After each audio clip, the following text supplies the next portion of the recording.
Okay, we'll continue now and with the panel discussion, and I will give the floor to Susanna Baltscheffsky, the chief editor of New Teknik. Varsågod. Thank you. Tack så mycket. Thank you very much for inviting me here. I've been a journalist since the middle of the 80s, and covering issues about the Baltic Sea is one of my favorite subjects.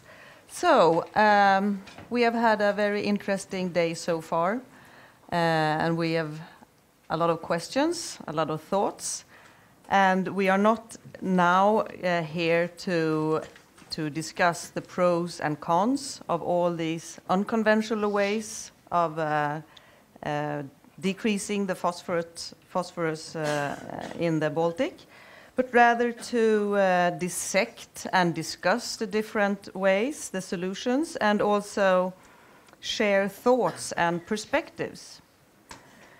Because everybody knows that there is a problem with the Baltic Sea, and are there any more ways to solve these problems than we have been tried so far? Are you trying to get that? Okay, yeah, good. So we have a panel here today to answer questions, discuss questions from me, and we have different expertise represented in our panel. And if I begin with Mikhail, that's the way in my paper, not in it's just to keep track of you all. You work now as an independent consultant, Mikhail Durkin. You work as an independent consultant, mostly focusing on facilitation of international environmental projects. You have long experience of working at HELCOM, not least with follow-up of the Baltic Sea Action Plan implementation and cost efficiency, two very important parts of the BSAP. And you've been dealing with Baltic Sea issues since '94, right? Kind of. Karl-johan Lehtinen, you represent NEFCO, which is Nordic Environmental Finance Corporation.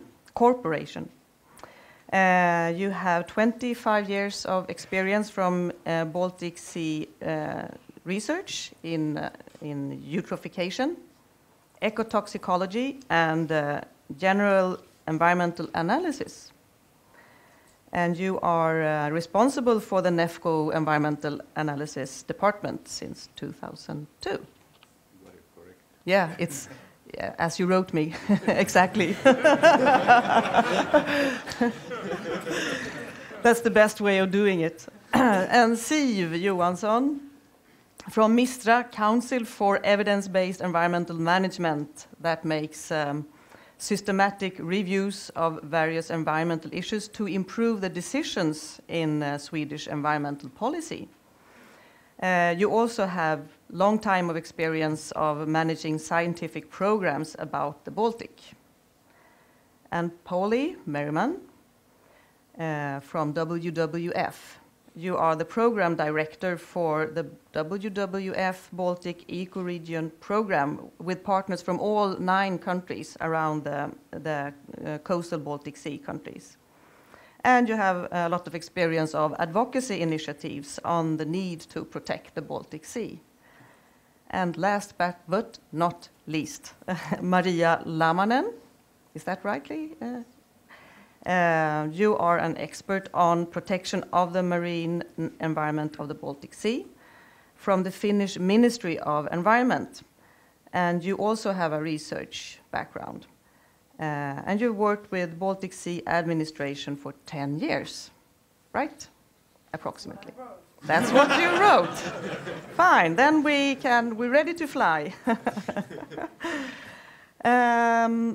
Well, I kind of split this debate into 3 parts, and one is, do we know enough to do this? And I mean the unconventional ways of decreasing the phosphorus in the Baltic.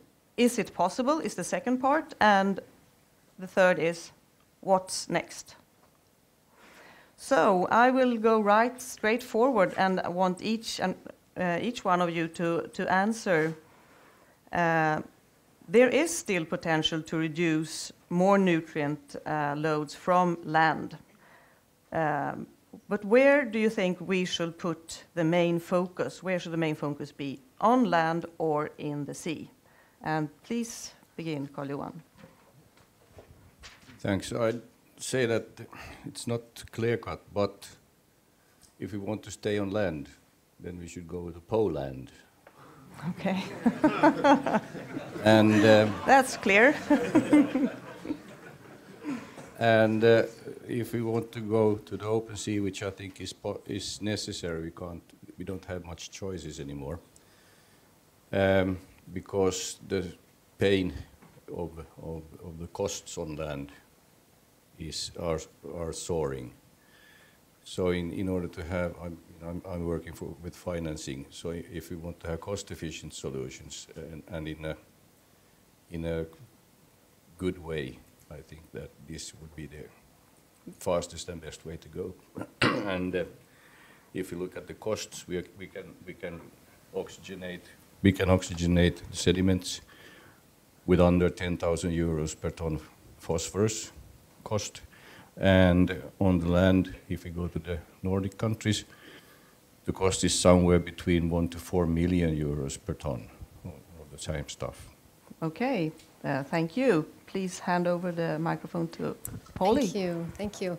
Well, I think, as I think Lena did a really nice job in the presentation talking about the complexity. So I think it's really hard to break that complexity down to say, should we do land or should we do sea?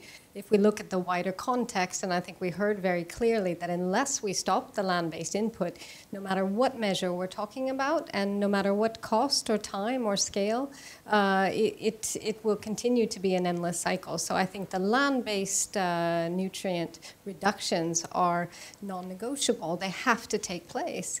And I think those of us that have been active in advocacy on all different sides understand that this has been a tremendous challenge to get these nutrient reductions agreed, and now they have to be maintained very high on the political scale in order to ensure that this discussion can be reinforced in a number of ways. So I think that it's very important that we just kind of remind ourselves that we have to embrace that complexity as well as the wider context, and that this discussion that we're having involves a number of countries that would also need to weigh in on anything that is being talked about in terms of the wider sea. So it's a big question. I guess I can stop there, otherwise. Yes, please. Yeah, thank you. And apologies for my voice. Sorry. Apparently there was a temperature gradient from Southeast Baltic to Central Baltic. Well, I have spent too much time perhaps working with land-based pollution, and that is why I would say that certainly we still have a lot of opportunities with land-based sources. And myself coming from the city with no wastewater treatment, well, shame on me, of course, and shame on residents of Kaliningrad, but that's a clear example where still some measures can be done. And, well, municipal wastewater treatment sector is not yet covered with adequate facilities throughout the whole Baltic countries. So apparently something can be done still there.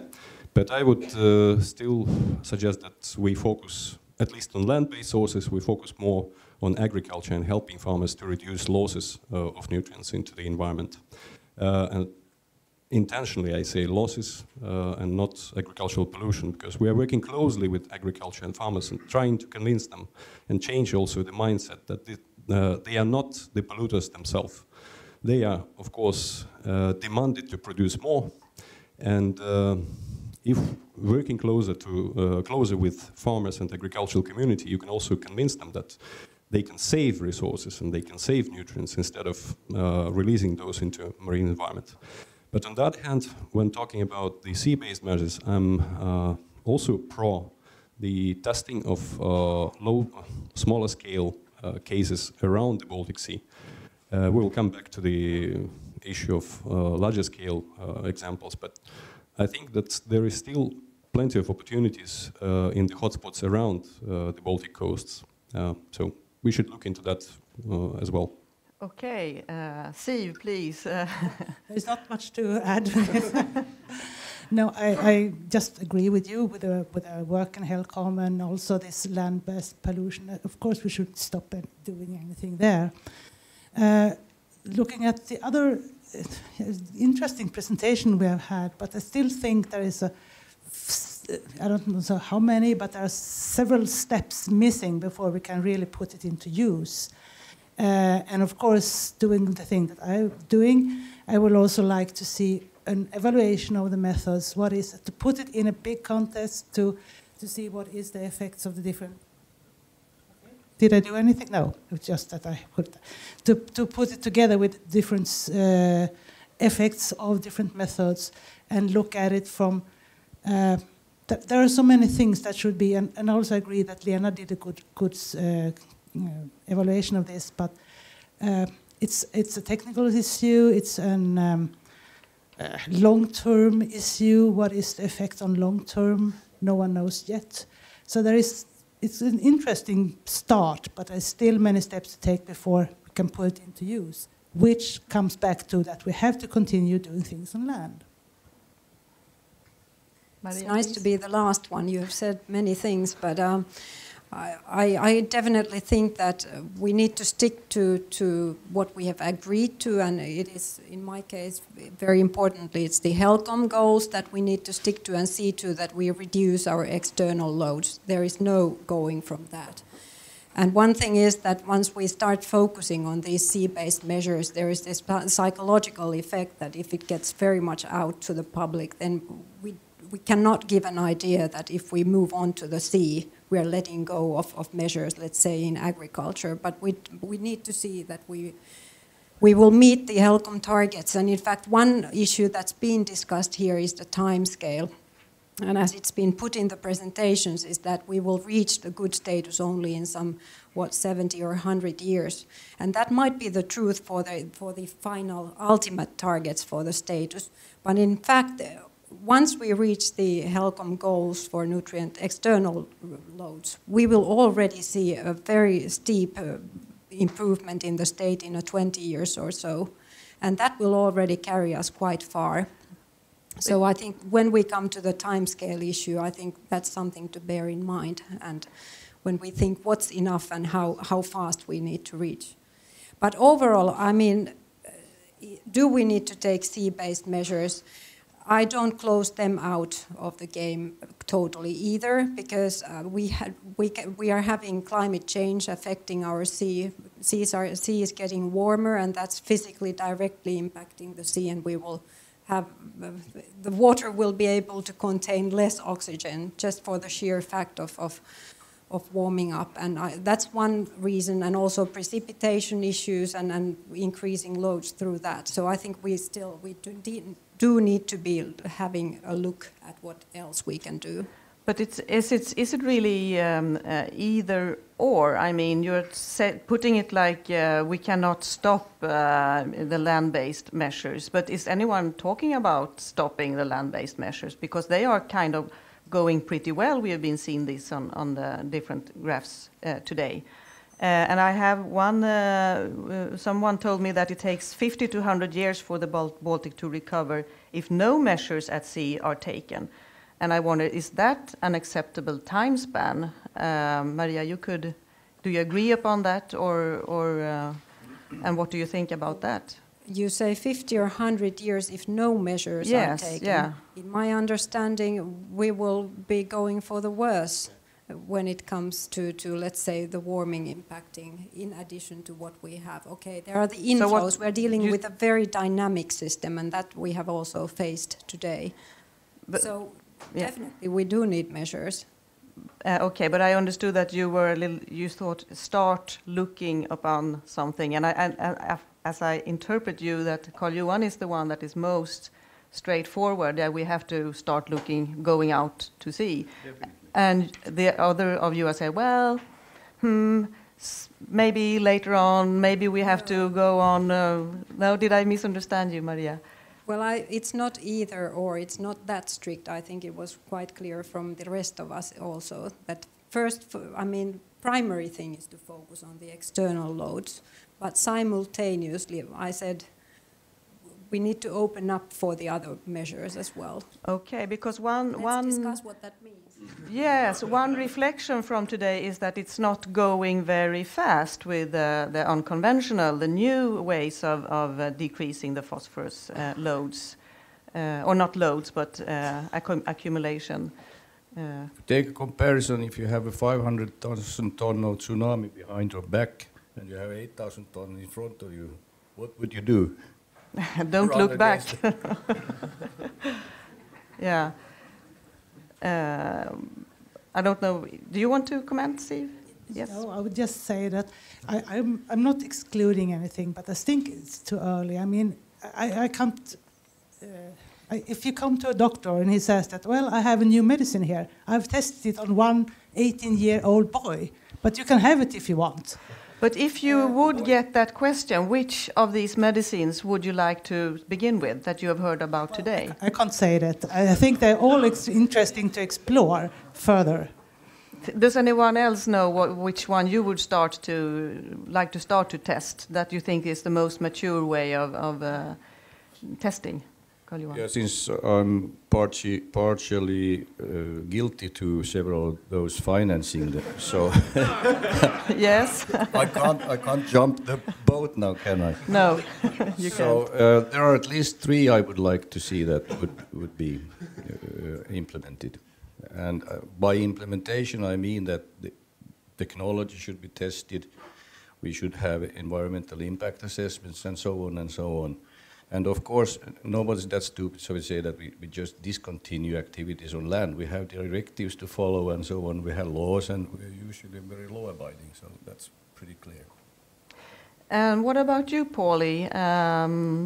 Would you like to test one of these medicines? Would WWF say, okay, let's try?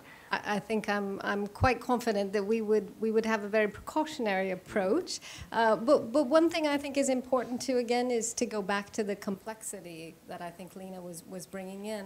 And having this discussion, I think, is very important and a fantastic beginning to begin to take back the layers of some of what we have to be thinking about. But I think it's also important that we have a broader discussion about other sectors that are also contributing, not just the agricultural sector, but aquaculture, for instance, and look at some of the investment flows and some of the projections in the region. So I think there's a number of issues that need to be taken, and I think this is an important discussion that needs to be brought into a broader context so that when we have a discussion about cost effectiveness, we also have an understanding of where are we making investments and how can those investments in the long term, and again, looking at timescales and where, making sure that we're not making investments on the left hand that maybe the right hand are canceling out. So it's an invitation to the broader complexity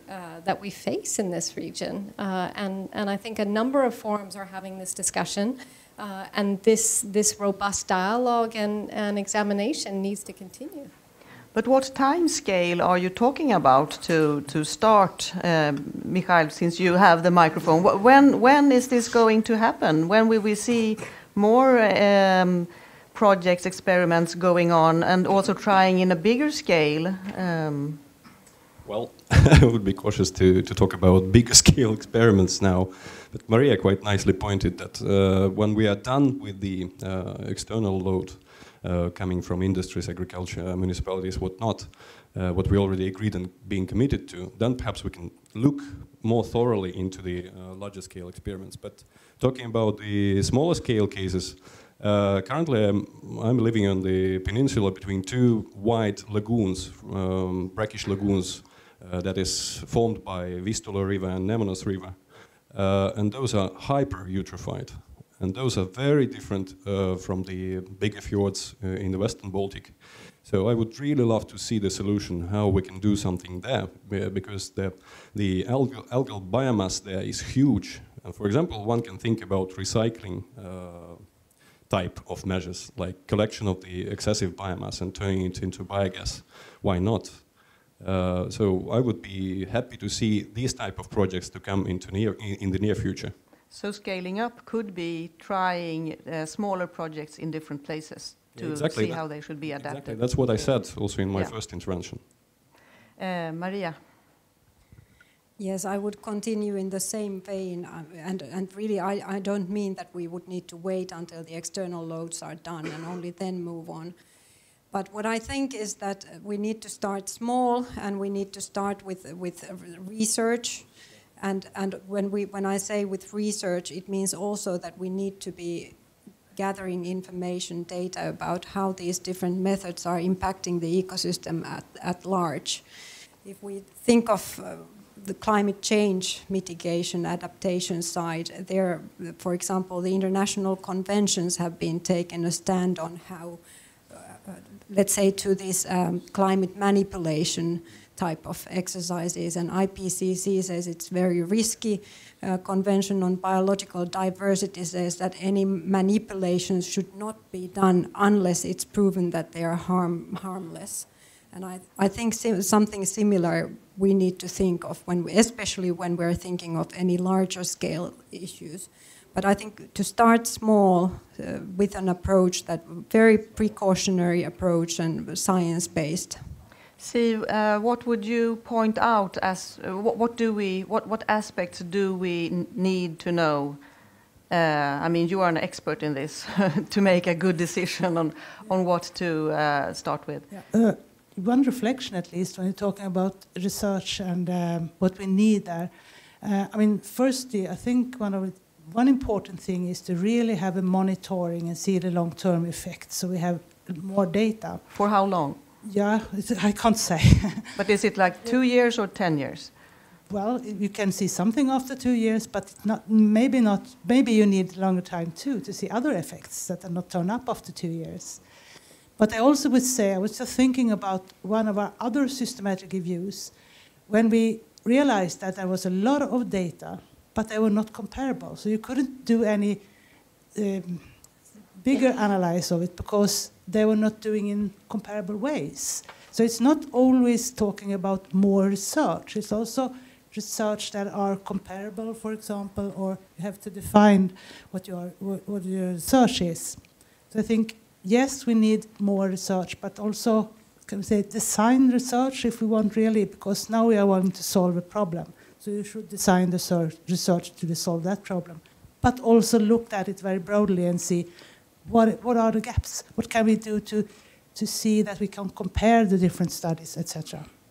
Okay. Karl-Johan, you've been eager to say something. Definitely. I'm a little confused. I mean, realizing that the Baltic Sea bottoms are oxygen-free, and we shouldn't try to get them oxygenized. What's wrong with that, actually? Yeah, I was also thinking about that. It is quite manipulated already. It is, definitely. Yes, and that's why I put up the question, how long shall we continue having this state of the Baltic, that it's actually getting worse, as we have heard today. If we can get Anders Stigerant some of those aerators into the Bornholm Basin or something, if something goes wrong, we just pull out the plug. Right. Do you mean you take back the money or what? No, I think that's burnt already, but I mean, it's the same thing with tech market. They have done already pilot experiments in the real life. And it's in small scale, and so they just notice that technology is running. So I don't see that we should wait more and just waiting for that we would have 10 years more of small scale research. I think that we should proceed as fast as we can. There's no reason waiting. Okay, it's good that you have different opinions on this, I think.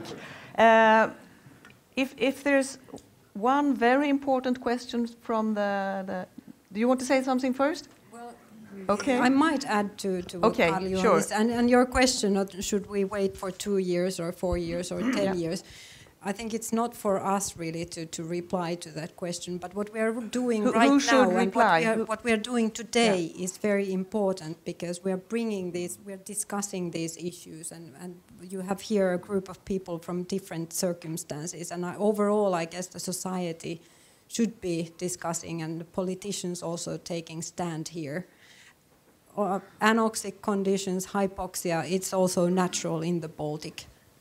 And we should bear that in mind. Of course, the humans have been polluting for a long time, but why are we expecting to very quickly resolve something that we've been Well, I don't quite agree that we are acting very quickly. When I started working as a journalist, I remember I was on a press conference in '88 or something, and I was then frustrated that the politician said that we need to put into some more investigations, making a few more reports, and So, but anyway, Barry Broman, yes. I agree completely with you. Just start doing something. But my aim is to look outside of the box. You just look inside all the time. Find other people who does things that we haven't done before. Find entrepreneurs and find ways to get money from the system instead of just putting in money into it. It only takes one container of money. Yes, and a question usually has a question mark. No, I don't let you ask anything more now because we have to go on. And I'm happy that there are many eager persons around in this hall. Technical part, is it possible, is the next part here. And what I would like to know, how interested are countries around the Baltic to pay for measures? I mean, we have the Baltic Sea Action Plan and the regulations and agreements on continuing the land-based measures, but how interested would countries, all countries around, be to put in more money then, or more efforts to go out in the sea too, Mikhail? Very easy. Yeah, extremely easy question. Well, remembering the Baltic Stern report and the willingness to pay case that was done through the Baltic Stern report and study, it showed that people in the Nordic countries and Germany, I think, were the most who were willing to pay more and extra for the improvements. But I think at that point we were not discussing any sea-based measures at all. So those people who were responding to the poll, they were mainly considering those land-based measures, that the traditional ones that we are all implementing around the Baltic Sea. While on the eastern side of the Baltic, I would say that there was a bit more reluctance towards this kind of improvements. But it doesn't show all and everything, I think. Perhaps the system is a bit more complicated, and particularly in the Nordic countries where a lot has been done already and the costs of further improvements are too high. Of course, the society may wish to discuss other more cost-efficient measures. And in case, if it is stated that sea-based measures are more cost-efficient, as Karl-johan is trying to convince us, then there might be a shift also in the society perception of and acceptance of these kind of measures. While in the Eastern Baltic countries, as I said also before, we still have quite a lot of things to do on land, in agriculture, in municipal wastewater, in industry, and whatnot. So there is a difference, clear difference between Western and Eastern Baltic countries. Yeah. Would you say that there is a problem that even though people know that there are money put into improving the state of the Baltic Sea, that they see every summer, or that the algae blooming is coming, and that the environment is getting worse? And also reading media reports about the environment, Baltic environment getting worse. Well, of course, it may change the attitude of, in other countries as well. And again, let's bring back the example of Poland, where the watershed is huge, and part of the population is living pretty far from the Baltic Sea.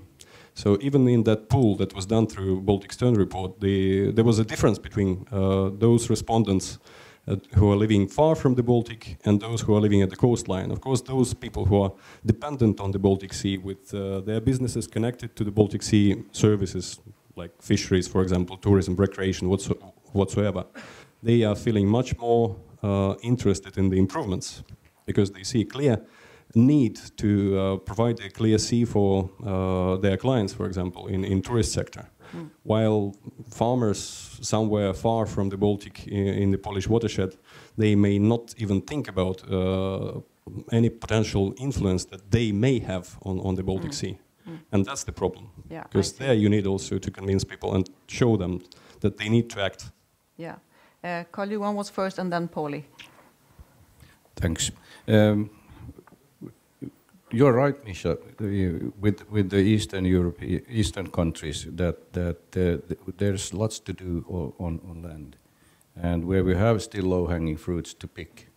But when we think about these open sea measures, I think what we exactly need is maybe less common money. Maybe we need more entrepreneurship.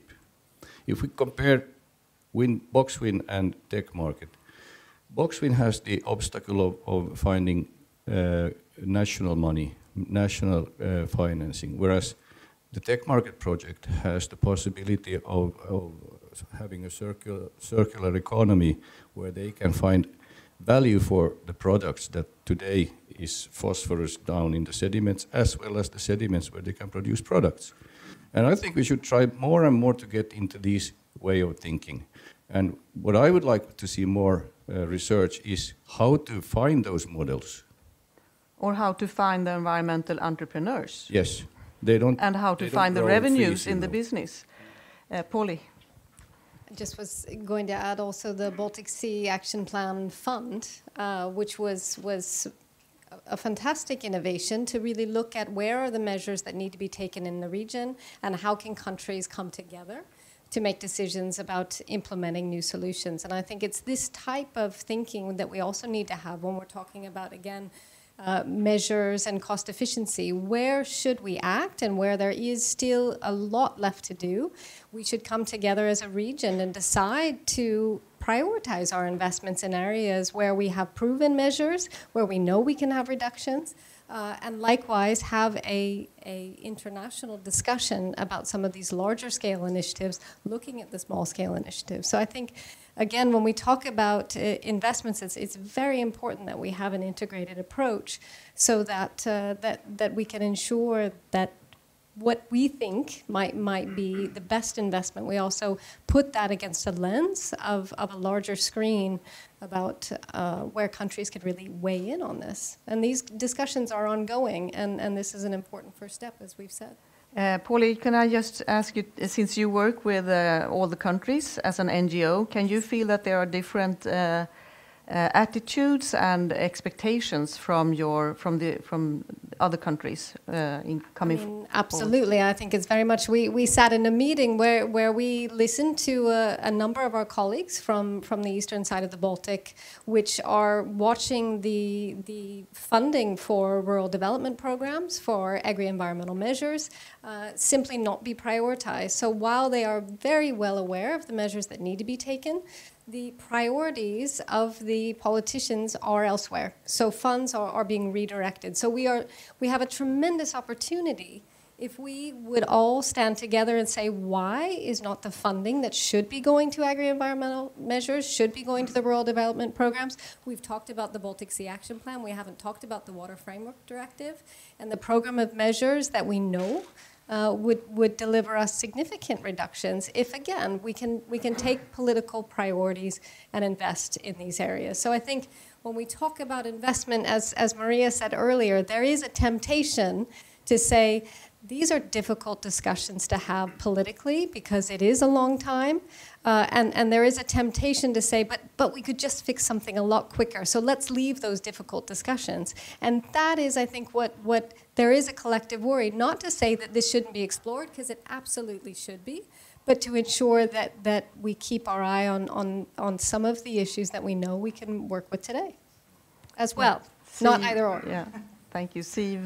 Thank And you. then Maria. Yeah, I just want to put in another thing. I think also very important for this is also acceptance in all countries. So I mean, we are talking about these different methods for local, regional, or large scale. I think an involvement of scientists from other countries around the Baltic will facilitate this. Also, if you want to start, you can compare. And I still think that you need to do this small scale. I fully agree with Maria in this case that we start with small scale, but on different places around the Baltic, and then not going there as a Swede to do it, but also involve the people living in these countries. Are there no other places than in Sweden that where these new unconventional methods are being carried out? Yeah, Finland, we know Finland. this, yes. But I don't know other places. Maybe I have to ask others about this. Yes, we do have some examples. Not all of them have been successful. But what I really wanted to say was about my government being very interested in all green economy type of development and clean tech initiatives. That's definitely what they are driving after. But the government will change in spring, but probably it will not change very much in this respect. But overall, there is a very strong push for reducing government public spending. So overall, the tendency is that we want to have initiatives that are also productive. But so far in Finland, there has been a lot of focus on land. And right now we have a big recycling or cycling economy related schemes where we try to close the nutrient cycles, especially in southwest Finland. And that's where the focus has been recently. One thing I wonder is if, for example, Sweden or Poland would like to go oxygenate, like Anders' project, doing a larger scale project, starting to design it now and launching it in a few years. Do we have to accept? Do all other countries have to accept this, or who has the power to say, I want to do it, or you're not allowed to do it? How would this be regulated? You work at the environmental ministry, so maybe you know. Well, in fact, I was prepared for this, and I was asking around a little bit with my colleagues working with, let's say, the ESPO Convention and environmental impact assessment in transboundary context and licensing issues. And definitely with that sort of an experiment, you'd be running into something that's not been tested before in that format. There are no precedent cases, so it would be a new thing to try, but definitely you'd be working with, most likely with ESPO Convention framework. HELCOM is a natural framework we're working within. I don't know how much that would even go up to, let's say, Convention on Biological Diversity when we're talking about ecosystem scale differences. And if we do that in the Baltic would definitely be that would attract a lot of interest. I would say these problems are nowadays global. We are not the only region, but probably the region with the biggest problem. But then if you'd be putting some substances into the water, then you'd probably also be dealing with London Convention on dumping.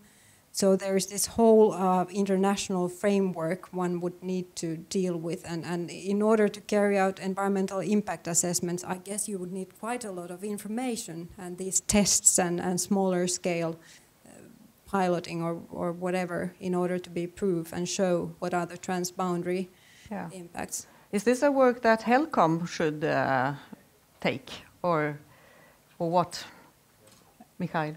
Well, they cannot deal with all of these questions, but I guess already as we are here today, this is partly linked to HELCOM activity, and one of the groups in HELCOM has agreed to start increasingly discussing also sea-based measures.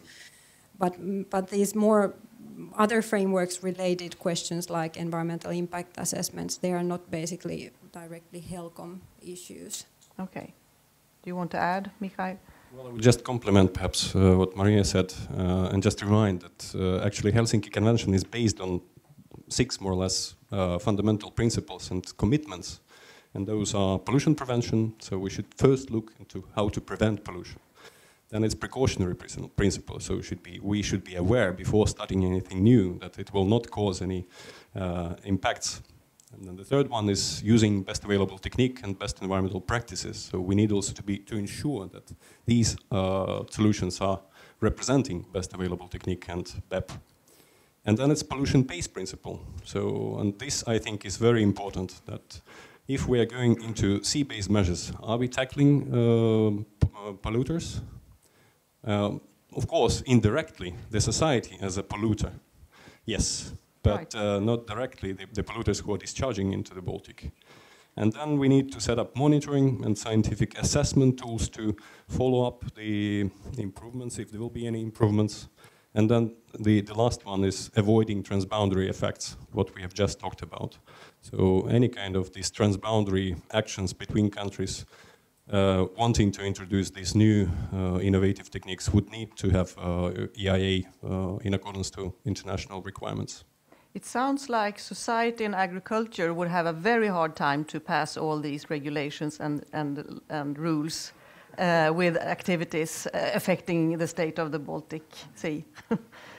I had the impression that we would like to decrease transboundary pollution with these methods, but I may be wrong. I would like to give some figures about when we were talking about land-based pollution abatement. My employer has for the last 20 years. A little bit closer, please. It's on. It's on, yes. You have to have it closer to your mouth. We have decreased phosphorus leakage from land with about 1,000 tons per year at a cost of about 1/10 of what it costs in a Nordic country. So there's a lot done already, and we are doing more and more. So when we see something, we don't need authorities or something like that. We charge like the Hackapolites in the 30th war. Okay. So when we are staying here and standing here, things are done already. They're done all the time. So this is why I would like to see more action on the sea-based, because the work is going on already on land, and nothing can stop it. Okay. Any question from you out there? Now you're taking the opportunity. Could you pass the microphone?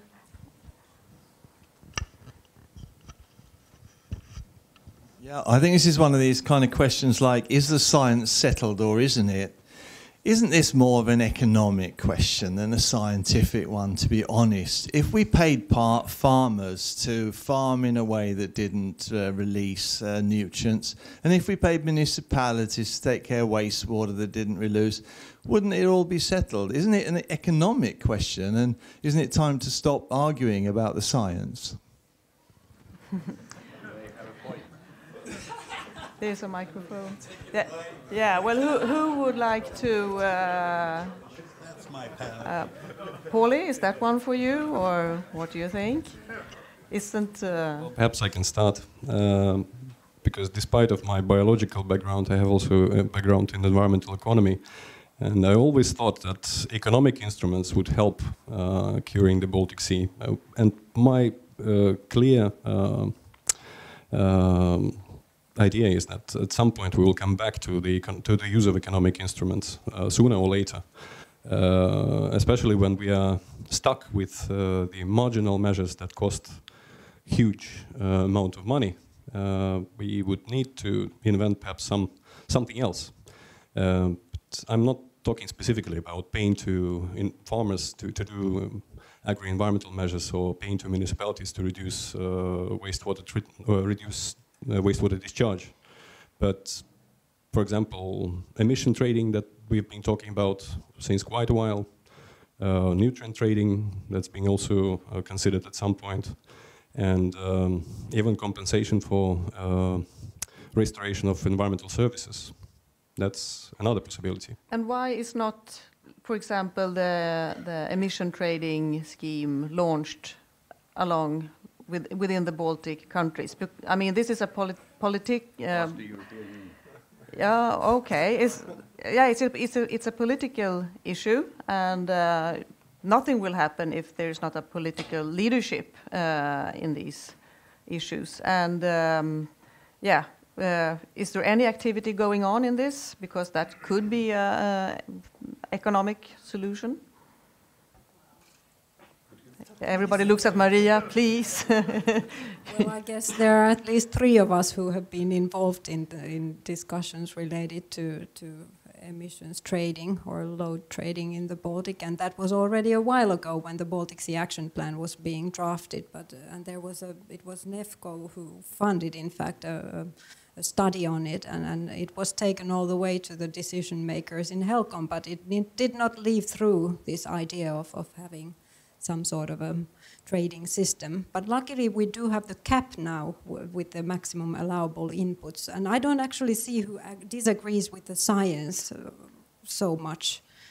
But at least what's not clear is that where to put the euro, and for the time being, for example, my government wants to see that there is some certain type of agriculture in Finland, and on the other hand we have these structural issues that partly come also from the European Union when it comes to, let's say, a common agricultural policy and the subsidy schemes. And I also would like to see that we are talking about the root causes, not only reducing the loads in the source, but really talking about the way the society lives, but also these structural issues. And we have just released for public consultation the program of measures under the Marine Strategy Framework Directive.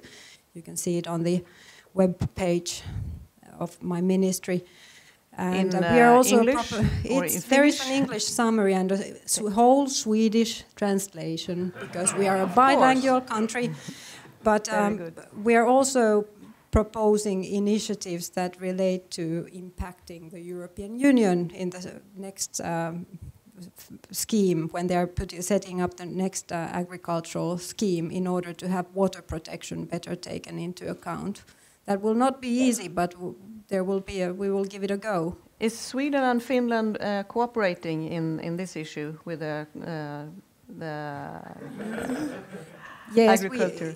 Well, the agriculture question I'm not able to answer in particular, but we are, in fact, with these programs of measures for the Marine Strategy Framework Directive, which are now due by the end of this year, we are very closely collaborating with Sweden in particular half, but then also with the other Baltic Sea countries within HELCOM. And the next step will be to see where we can work together, which of our proposals are common, and where we can move to really. Well, that sounds like a good sign, because political pressure is important to even take a small step forward in this very delicate issue. Please. I'm Marika Parari from the Honorable. No. Okay, I'm sorry. Okay, so I'm Marika Parari from the Honorable Foundation in Finland.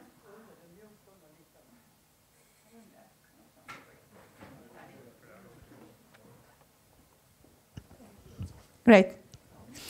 Okay.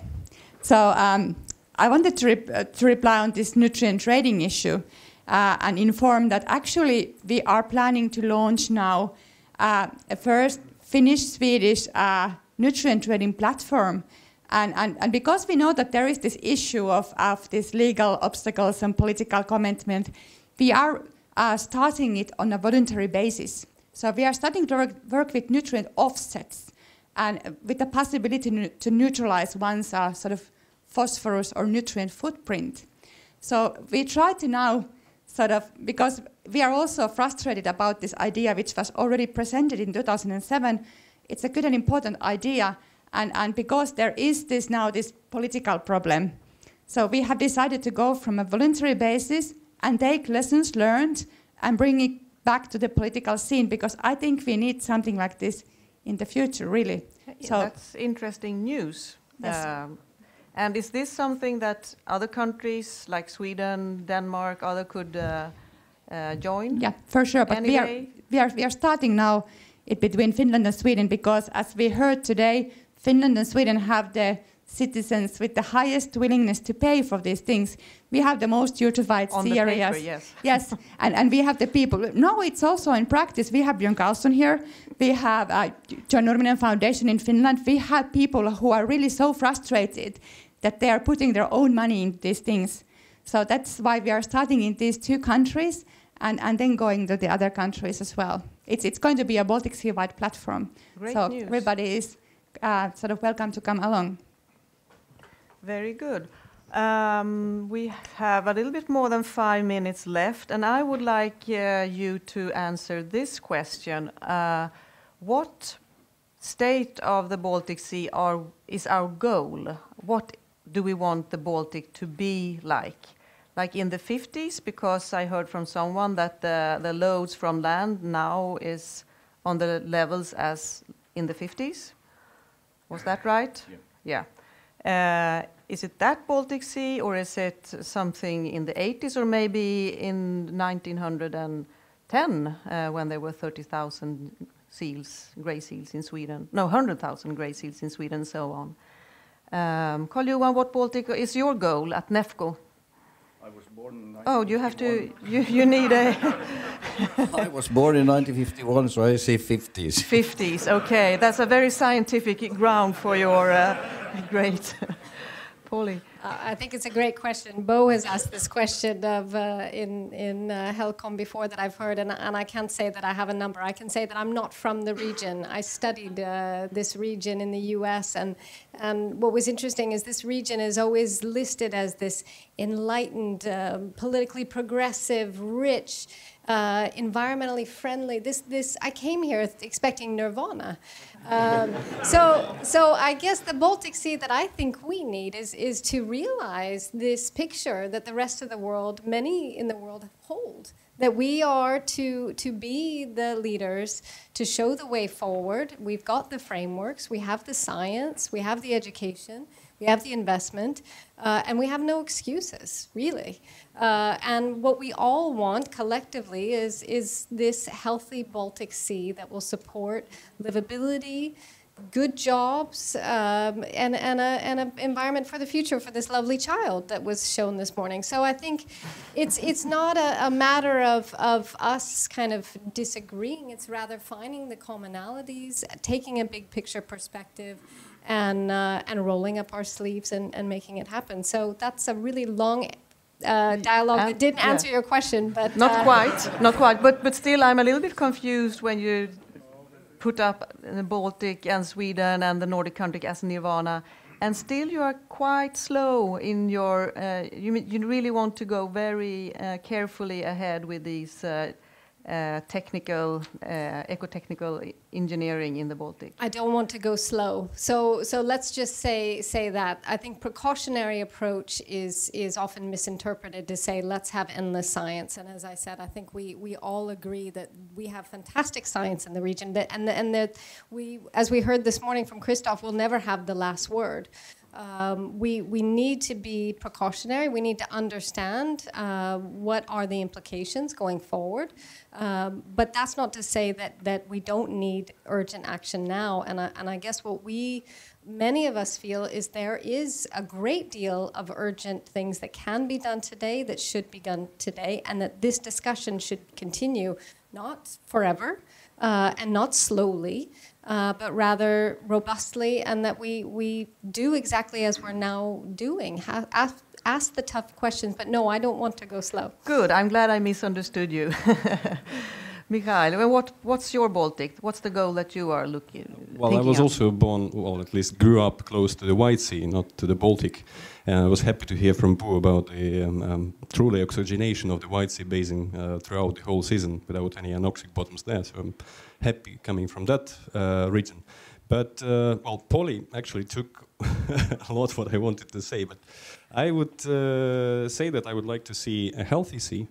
What is a healthy sea? Good question.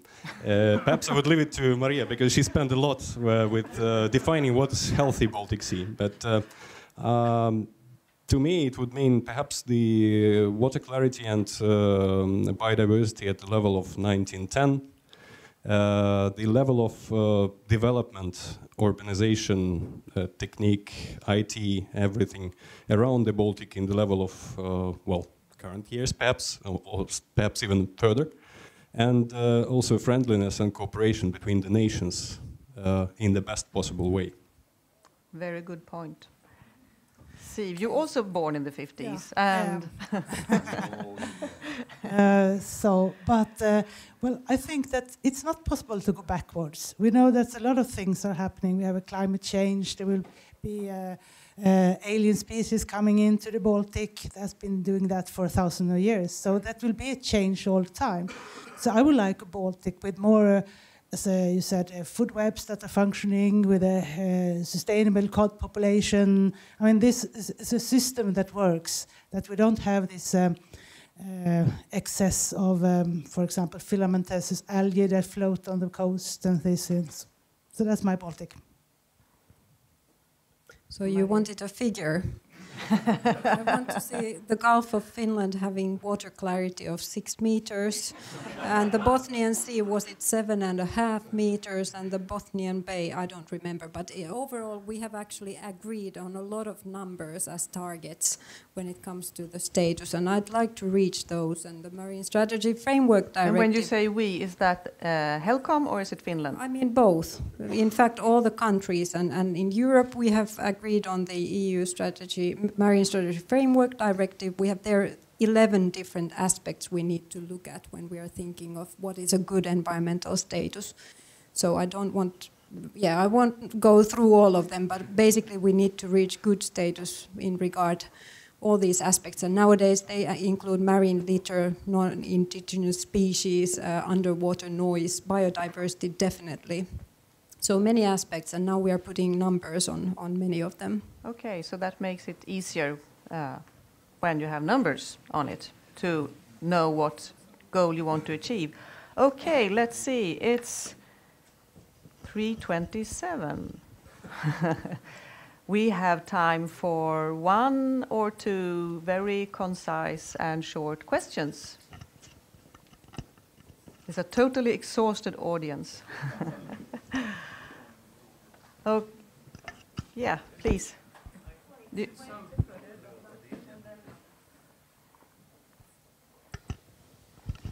At some point here, we mixed up 2 things: the farmer and the bottom. There are no farmers on the bottom of the sea. Oh. One should be really clear about that. These are totally different things, but we are dealing with the same molecules. We're talking about phosphorus. So, and these molecules, phosphorus and nitrogen, they are nutrients. They're totally essential to life.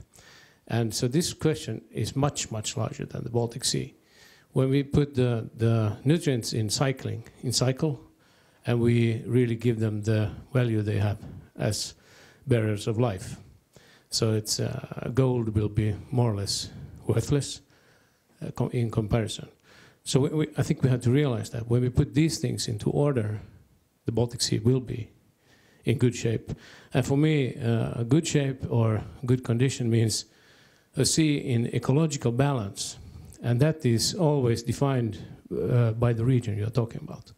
There's always an ecological balance in all ecological systems, and the largest systems around here is the whole planet, and that's highly disturbed right now, actually. And the main disturber is Homo sapiens. So we should really be careful when we think about these things. We mix this up, we have absolutely no right not to correct it. Okay, thank yes, you. Thank you. Thank you. But that was not the last question, because I want to put one question with a very short answer from each of you, and that is, what do you or can you as an individual person do to improve the state of the Baltic Sea in your everyday life? For instance, standing here and telling what I'm telling right now. Very good, thank you. I'm going to continue with that. That's good. And Pauli, what do you do? Activate everyone you know. Make this issue the most important issue on the political agenda and the economic agenda across the ministries, and as wide as possible, and eat less meat. And Mikhail?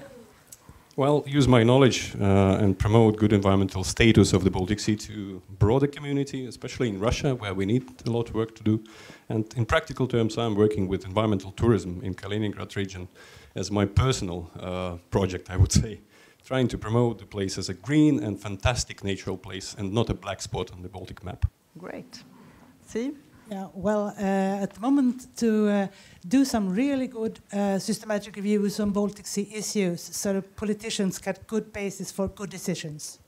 Great. And Maria? I'm on the same line, working long hours, hopefully very effectively, and treading lightly in life when it comes to leaving a footprint, for example, a nutrient footprint. Thank you very much. I want all of you to join me in a big applause for the panel.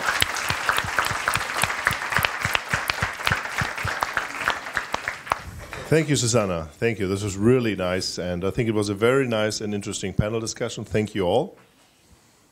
Okay, we are starting now to wrap up, but please don't run away, so there will come more. But I think we have to turn on the computer because I think Helena has also some messages now. What we will do now is, I think was very obvious from this discussion, this is just the beginning of these discussions. We will discuss more about these issues, and I think it was also very obvious that this is a very Nordic-centric discussion. I come from Germany, and they are also in Poland. I hear comments like the crazy Vikings are to stir up the Baltic. So it maybe will convince them to join into this discussion, but it is a discussion that started here. It is very much Nordic-centric. But what I want to say with this, it's just the beginning of this discussion, and it will continue. And to continue this discussion, I think we need comments that you should set in.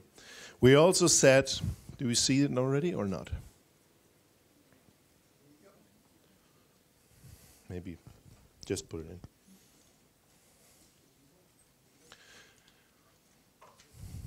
So I foresee, and also what has been said in the panel discussion, there are interesting issues about that. There are risks combined with that, and we have to take a precautionary principle. We have to be careful. We have to think what we do, but there are options into it. And I think we need to summarize that. We need that you come in with your comments and maybe to make a follow-up of this and to invite even more international people to this discussion, because we need all the riparian countries to discuss these issues, also to get the scientific inputs from other groups. I think this is very important to have that. So please come in with these comments, and you can also email them. And then we have as an idea that we will have a report on that. We will write a report, and maybe we can convince also the scientists here to write a review paper, maybe a policy brief or comment or whatever. This is what Lena will approach you on these issues, because they are very interesting results, very promising results, but we have to bring them into also scientific perspective. So this is what will come later on. So the discussion will not end here today, but I really would like to thank you. This was really a very engaged audience here. I think I would like to thank all the speakers and the panel, and for this really very interesting seminar. And one more time, more will come. And with that said, I will give the floor to Thomas Johansson, who will have the final words of today. Okay, thank you very much. Closing remarks, I have the possibility to say some words, but I shouldn't speak long. So sit down and listen. I will do these closing remarks on behalf of the organizer of this event. It was the government, it was the Stockholm University, and we from Hav or Svam, as the English name, who decided to put up this event. And we are very glad that so many people came here. And I think I can continue that. Anders and I, we have a discussion and sometime to change local, so more people could come in. But we decided, no, it's better to take a follow-up in some month or in the beginning of the autumn that we can continue. I will first of all say that I think we have a very interesting day, and I'm sure that all of us have learned something new, something little or something big new thing today. And for my personal, I have tried to live after that. Every day when I learn something new is a good day. It can be a short sentence from a speech or something like that. I will not mention the different projects. I will not do a new resume. I think Lena did it splendid. You have heard it before. And I think the panel took it further, the discussion about those issues. But I will do some remarks, and we talked in the beginning of the panel that either that or that. I will say that we know what to do. We have BSRP, we have the framework from the Marine Directive, from the Water Directive. So we know what to do. From our agency, we put some money, we support some of those projects. But I think it's more that we have to the next generations of possible measures. And that's why I think it's important that we can keep this discussion. We can keep it both on environmental side and economic side, how we should getting those projects in real life. I'm sure that some of those we have listened to today will be realized, but not all, of course not all. It's a normal thing in when we develop a new project. I think also that the second remark, who I'm very pleased of, is that we could hold this seminar in this international environment, that it's connected to HELCOM, and that we have guests from Finland, Russia, Denmark, and that we can put this question, this discussion, perhaps even to Germany. Yes. I know we have had some project that have dealing with this question around the Baltic Sea, but perhaps in Sweden and Finland have done most of those experiments from the beginning. The Baltic Sea is our common resource, so of course should we talk in our we should talk about this issue together, with our neighbor countries. And finally, once again, thank you to my colleagues who had made this. Thank you to Stockholm University who have organized the day marvelous. And without guests, no party. Thank you everyone who have participated today.